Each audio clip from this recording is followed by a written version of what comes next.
Monsters. It is hard to find two groups more worthy of that title than these guys. The Monster Hunter representatives and the Aragami from God Eaters. In order to find the participants for this particular match, I used popularity, the odds of people actually facing them, and names that I can pronounce. Starting with the monsters from Monster Hunter. The Great Jaggy. Yeah, okay, fine, they're not very popular, they're not very strong, but odds are you're going to face them. They are literally everywhere in several Monster Hunter games, focusing all their efforts on hand-to-hand attack, particularly in tail and biting attacks. Tigrex. That's more or less what it is, a mix between a tiger, a T-Rex, and a dragon. Mostly charging straight at enemies without many ranged attacks. Just bouncing off from wall to wall to attack.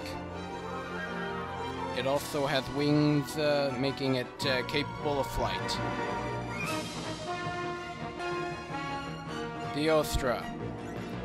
Definitely one of the more powerful of the monsters.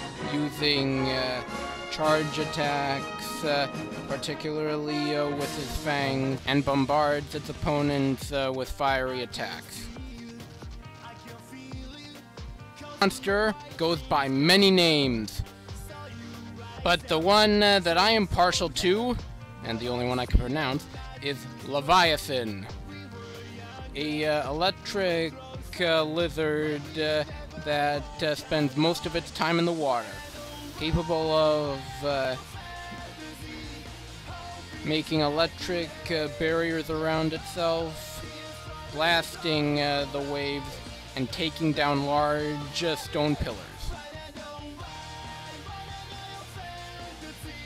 One of the most favorite, the Rassalos.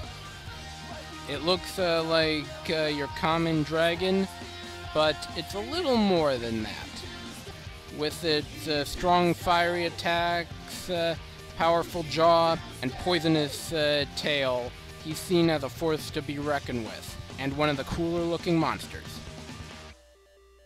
Of one of the most intimidating monsters in Monster Hunter Tri 2 and 3, the Devil Joe is a large behemoth, has even constantly jumped out of the woodwork, killed the target monster you're trying to get, and then feasting upon him. With his large size in his frame and tail, he is able to mow down just about any other monster that comes across him. The Aragami from God Eaters. Ogre Tail. They're one of the weakest and rather common of the Aragami. With very little to it, it doesn't have much choice but to fight using its mouth. Primarily, its two front fangs.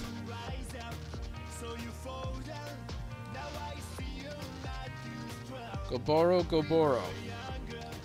Also with a large mouth. It also is able to use its head as a charger and its face as a cannon.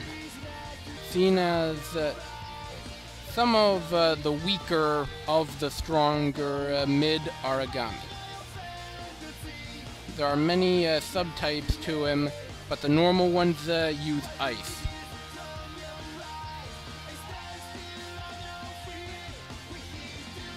Yaksha Raja.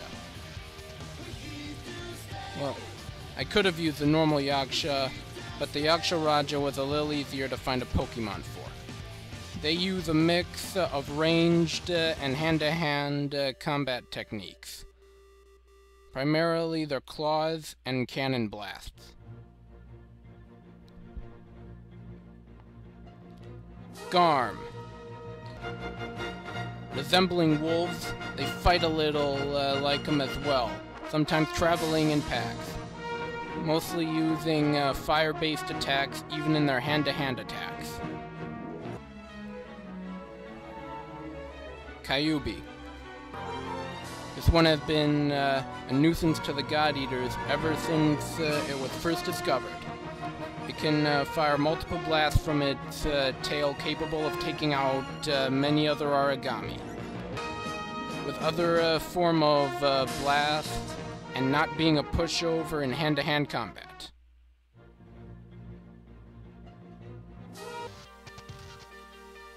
Diaspida. Sounds like food, but I can assure you, they are far from edible. One of the more cannibalistic Aragami, and one that is highly skilled with electricity. Seen as a real menace in the first God Eater game. Also having the power to transform its body a bit, primarily giving it wings and more power. That's all the fighters. Hope to see you at the arena.